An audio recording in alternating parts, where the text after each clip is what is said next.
Hi, I'm Chelsea Hewsome, your host of the Lip Service and Lashes podcast. I'm an entrepreneur, author, speaker, and mom of two. And I'm so tired of women not feeling like they can show up as fully expressed versions of themselves. So here, we're all about that unapologetically, because honestly, we don't have time not to. Literally, because we're busy as F moms and entrepreneurs, but also figuratively, because we don't know how much time we have on this planet, and we want to make an impact now. But if we're doing this, we're making it real vibes only. So let's get inspired, laugh our asses off, quite possibly cry, and feel like you're sitting on the couch with your bestie and a glass of wine. I'm so happy you're here. Let's dive in. Hello, everyone, and welcome to another Lip Service and Lashes podcast. I'm your host, Chelsea Hewsome. I'm so glad you're here. All right, guys, today I got to share a story because you just can't make this shit up, okay? If you've read my book, I wrote actually 2 chapters on this, but it's always kind of fun to hear me tell it in person. And many of you maybe haven't read my book. So I'm going to share it because, yeah, like I said, you just can't make this shit up. I know so many of us women have, and men too, but typically women have had horrific exes, okay?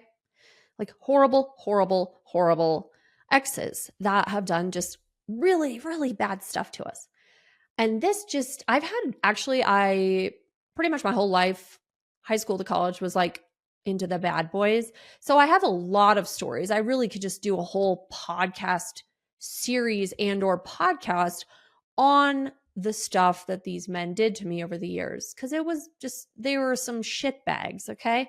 But there was one. He wins the trophy for the worst ex by far in my life. And definitely probably the one of the top worst exes of all time. Just saying. So you can judge at the end and let me know what you think if you agree. Okay. So I will not say names because, I'm not that freaking mean. And I changed the names in my book, just FYI. Okay. In, 2005, I moved out. Well, temporarily, I moved out to Colorado to do my internship. I have a Spanish degree and a broadcast journalism degree. So I walked through graduation, but I had to, in order to actually get my degree, I had to do an internship.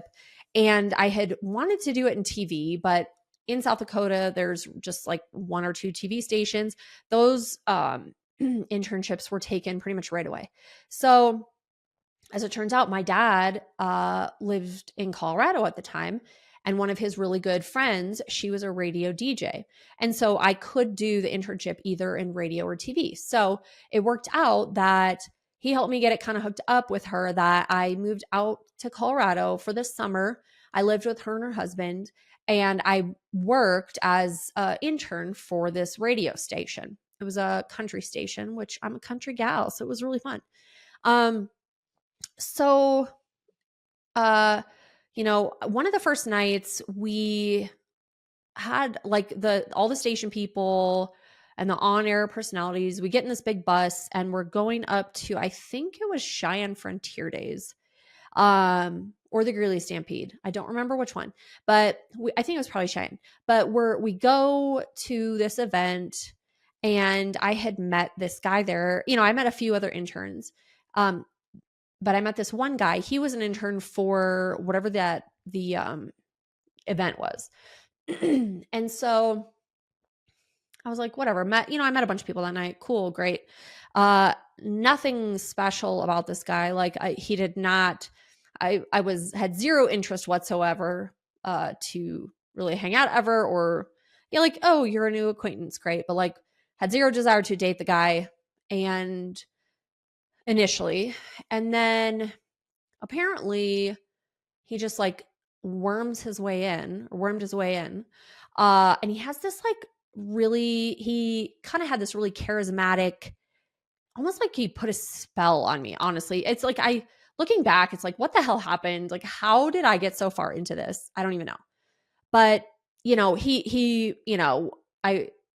grew on me, like warmed up to me. And so eventually we start hanging out. I remember the first time we hung out, he's like, hey, come over, hang out at my house, watch this show, whatever. We're sitting there and his phone starts ringing. He keeps hitting decline. There's someone banging on the door, then like someone banging on the windows. And I'm like, do you need to answer that? Like, who is that? That's a little odd, right? And then I can hear this girl screaming, like, I know you're in there. Let me in, blah, blah, blah. I'm like, okay. And I'm going to say everything I'm going to say here. I am well aware, my friends, that there are so many freaking red flags that I'm going to tell you all that I should have screamed and run away. And again, no clue why I didn't sooner. That was very odd though. And he told me some lie about her. She was crazy and blah, blah, blah. Right. And then, okay, I like believed him. He was and potentially still is. I don't know. I don't talk to him. Nor do I ever want to, but he was a master liar, a very, very gifted liar. So, okay, that was the first day. The girl is like yelling, banging on the door, the windows. I'm like, that's odd. But I chose to look the other way. Okay, so, the months go on. It was really a summer. The weeks go on, let's say. He, at some point, wants me to meet. So that was one ex-girlfriend, okay? One. At some point, he says he wants me, now we're dating at this point, and he wants me to meet this other ex-girlfriend that he's, quote, like really good friends with. And I'm going to just love her, okay? And my gut was like, what the actual fuck?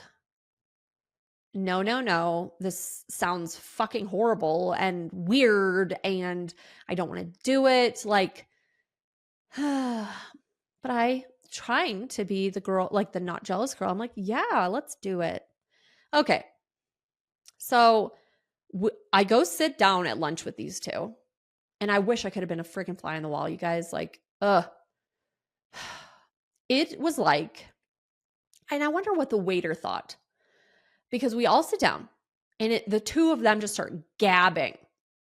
Like, oh my God, thinking they're so glad to be together and like, oh, they've been apart too long and they're just gabbing. And I swear to God, to a waiter, it would have looked like I was his sister and like the two of them were dating.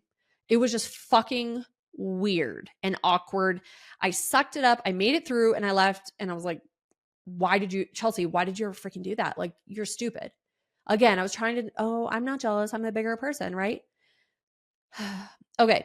So then at some point, we start like actually dating and we decide to move to Denver together. Okay. We ended up living in Denver 2 years before, thank God, something happened I'll tell you about. But in these 2 years, like I said, I've never met a more gifted liar. He literally lived a double life. Completely a double life. He lied so much to me and would say that he had to work late. And apparently he was at her house taking his laundry there for her to do. Okay, weird.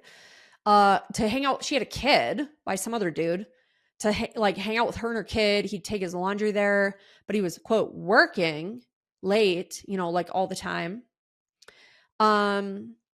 We would go to different events and she would always somehow be there and then she'd be like crying and then he'd be over there like comforting her.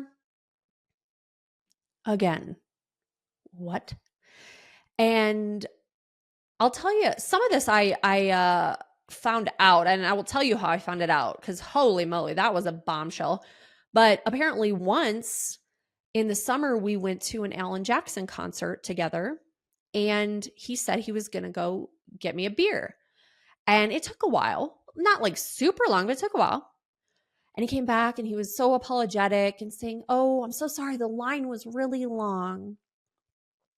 Well, it turns out, my friends, that he went and had sex with her somewhere. I don't know where. Maybe it was in a porta potty. I mean, I wouldn't put it past the two of them. They somehow left me standing there. He said he was going to get a beer. He went and had sex with her and then came back and said the line was long. Okay. Wow. Wow.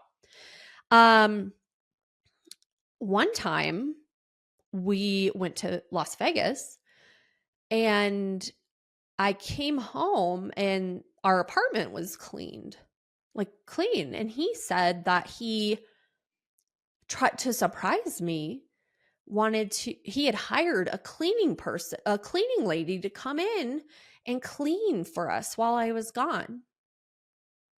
Oh, no, no. He had his ex-girlfriend come into my home. I don't really know. I mean, I don't live in filth, so I'm not really sure what the fuck. But he had her clean my house. And then he lied to me and told me that he hired just a random cleaning service to clean my house. Okay. These are just, I mean, there are so many things. Like I would find text messages of them going back and forth saying how much they loved each other, emails where they're just, oh, saying how important you are to me, how much they love each other, blah, blah, blah. And every time I would like confront him about anything, because there was a lot, now I know what the term gaslighting is, because he made me always think I was crazy. He lied so much, and he had these stories that he weaved they literally made me start thinking that I was freaking crazy, and I was like losing my damn mind.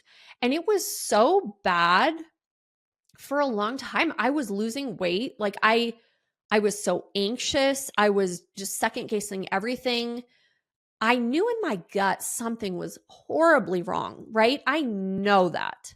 And I knew it for a long time, but he was such a gifted liar that he would always like tell this story and like make it seem like I was just being crazy or jealous or whatever.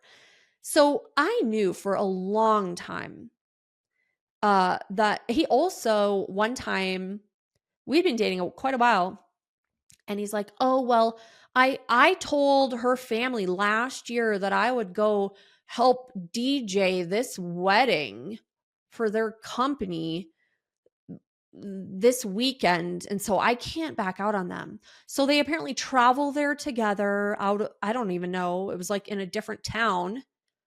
Of course they had sex, and he cheated on me yet again. I mean, like I said, you can't make this shit up. Okay. So this went on for, like I said, we lived in Denver 2 years. It was a long time, way longer than it should have been. He treated me absolutely freaking horribly. So one night, I used to dance for the Denver Outlaws, which are the Major League Lacrosse team in Denver. They play at the Bronco Stadium. So I worked all day, and then I would go to practice at night. And this specific night, he had said he had a kickball game.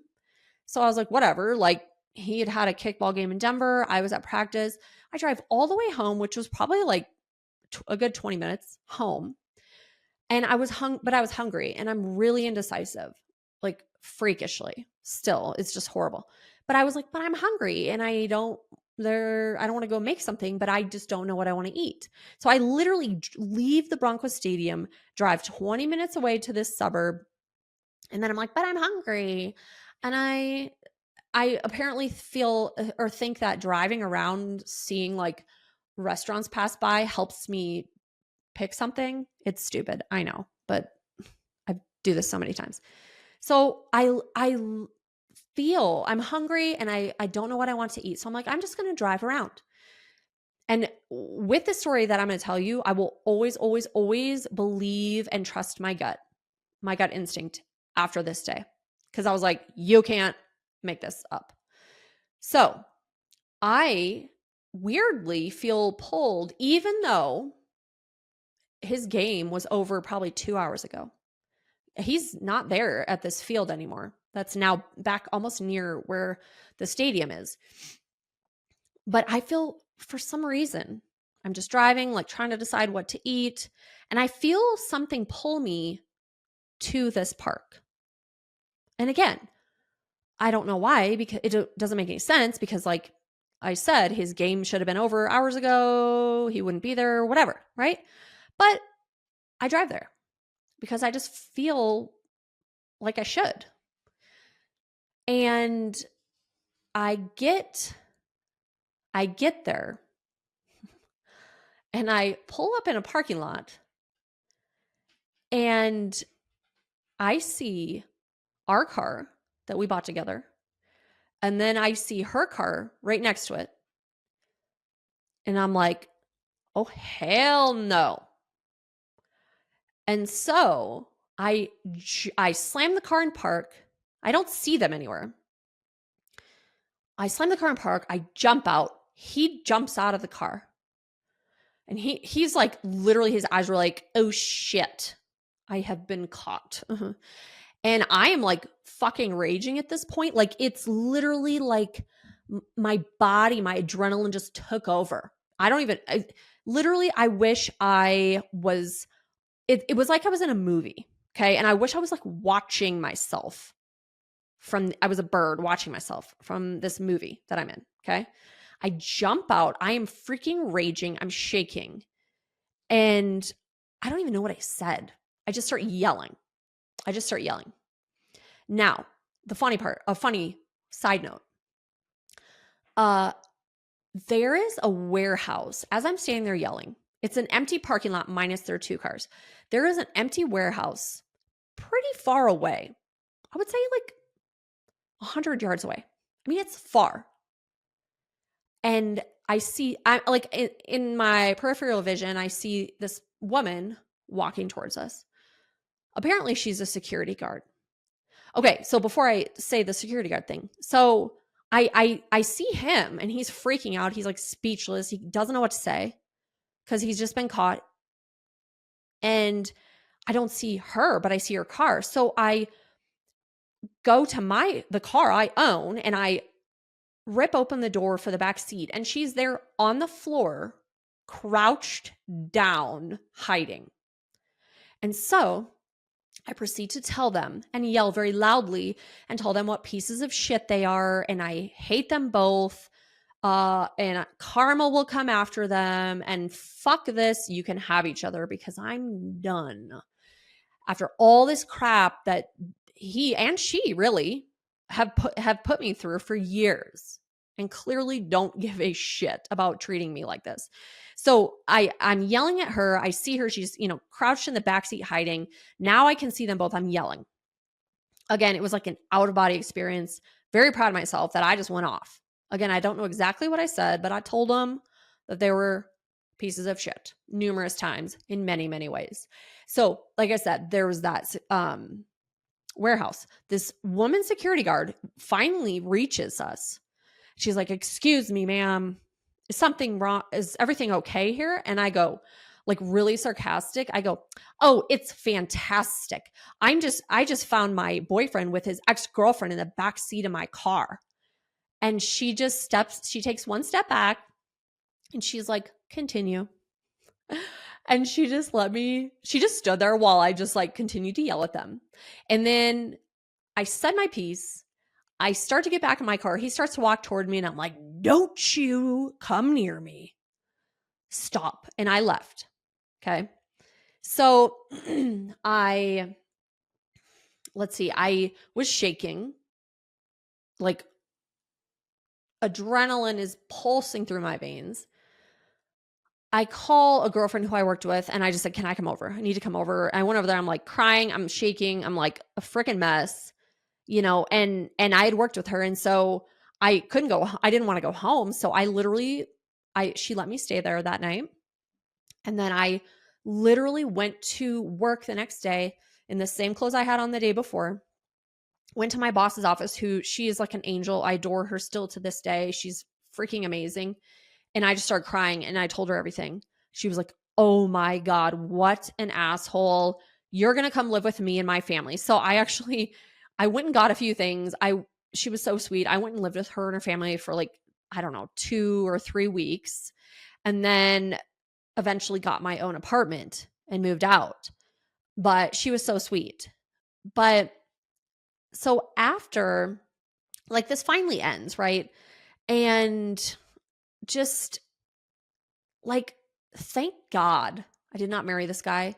Thank God even more I didn't freaking ever have kids with him. Could you imagine having to deal with this horrible human being because you were chained to them for like having a child with him?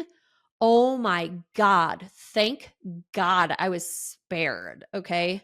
Like, I thank God every freaking day I was spared from that. And so, like a couple months had passed. Let's say just like 3 months had passed. And let's see, I was at work. I was bored. And I'm like, huh.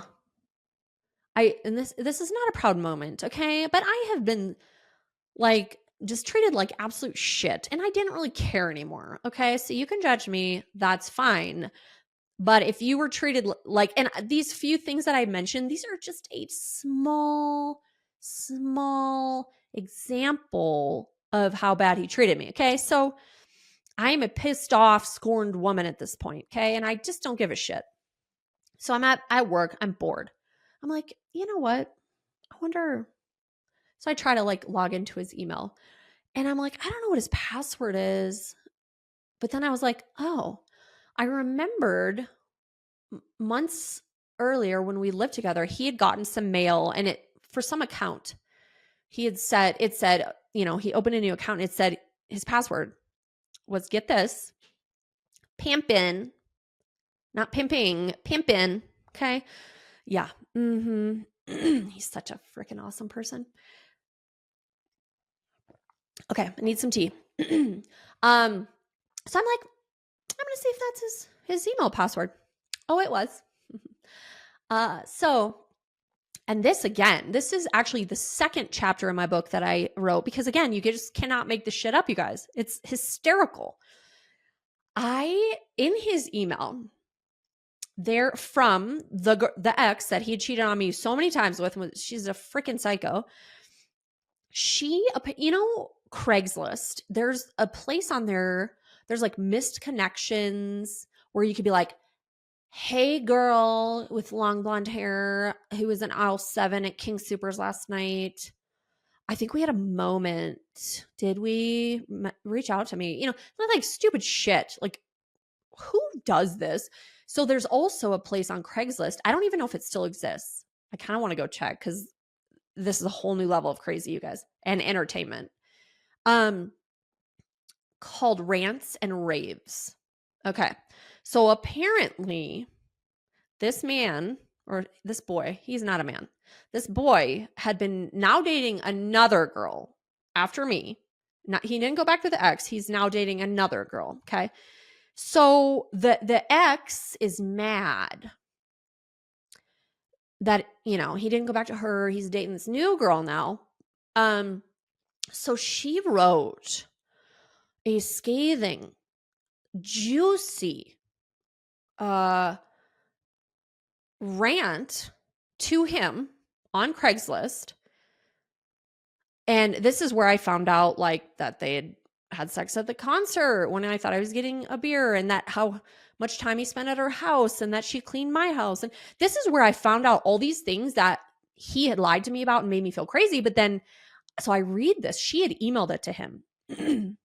So I'm like reading this, like, oh my God. And so, like, so many things that he had lied to me about, I'm like, oh, nope, that, like all these things. And I found out so much more, right? It was horrible. And so what I did is I copied and pasted it. I emailed them both with that. And I said, I still have the email because it was just so good. Wow, you'd be so surprised what I stumbled upon. All these little nuggets of information, and like, it just proves what pieces of shit you both are and how horrible you treat people. And I said, and oh, look. Oh, she also in her rant had said that he had already cheated on the new girl with this ex crazy girl already. So it's just like, go be with that crazy ex. Just be with her instead of trying to date these other women and then you keep cheating on them with this girl. Like, just go be with this crazy girl. Clearly, whatever.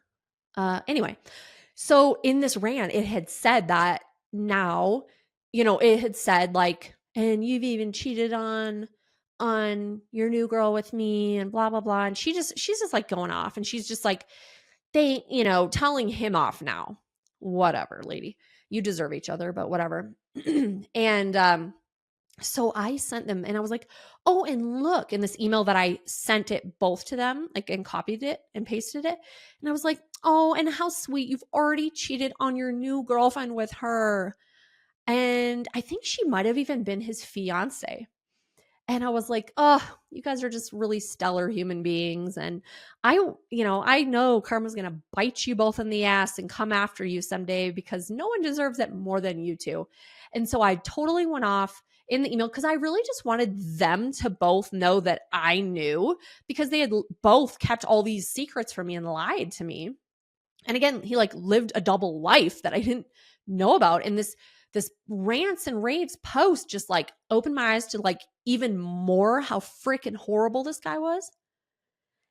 And so I sent it to them. And then I also sent it to his current girlfriend, who I think was possibly his fiance at the time. I also sent just the Craigslist post with all the juicy tidbits of his infidelity and bullshit. I sent it to the new girl. And I'm like, I didn't say anything. I just forwarded it. And I was like, do with this what you will, honey. Maybe I can freaking save you, because no one was going to save me. But... And then he like called me like a week later. Was like, oh, I'm so sorry. Blah. I'm like, shh. I didn't answer. He left me some stupid voicemail. I just deleted it. Because I was like, you will never get any more of my time. But now he is married to this girl that he cheated on the ex with. But yeah, they got married. Whatever. You guys do you. You deserve him. I don't even give a shit. Thank God I did not marry him. Thank God I did not have kids with him. But yeah, guys, it was a whole thing, and it mentally fucked me up for a long time. And it was just, I've never met a human that is that shitty and conniving and fucking deceitful in my life. Like, it just came so naturally to him. With so many women, like it went on for years with multiple women. So this is just like how he existed, which I find pathetic and ridiculous. But that's him. It's not me, right? So thank God my gut told me to drive there that day. And I saw that. I, ended it. And he kept trying to get back together with me. And I kept saying strong, like, no. I moved on. But man, it was an excruciating time with him. And yeah. I don't even know. It's like mind boggling. So yeah, you can't make this shit up, everybody. Hopefully, I know if you're listening, you're like, I've had some doozies. Maybe, I hope for your sake, you haven't had as bad as I have in this situation, but I know we've all had our share of like shitty exes and stuff like that, but whew, man, it's crazy out there. Thank God I then found my now husband, who is my true partner. I trust him with every fiber of my being. I adore him. He is my person. He is my best friend. Because honestly, after that last relationship, you would think I would never freaking be able to date again or trust again or like open up my heart or my life to anyone again, because it was so traumatizing. But thank God I got my Bobby. I got my babe. All right, everybody. Thanks for listening. If you loved the episode, share it on Instagram and tag me so I can say thank you and meet you. Or share it with a girlfriend who you know would love this too. Always remember, no BS, just real vibes. See you next time on Lip Service and Lashes.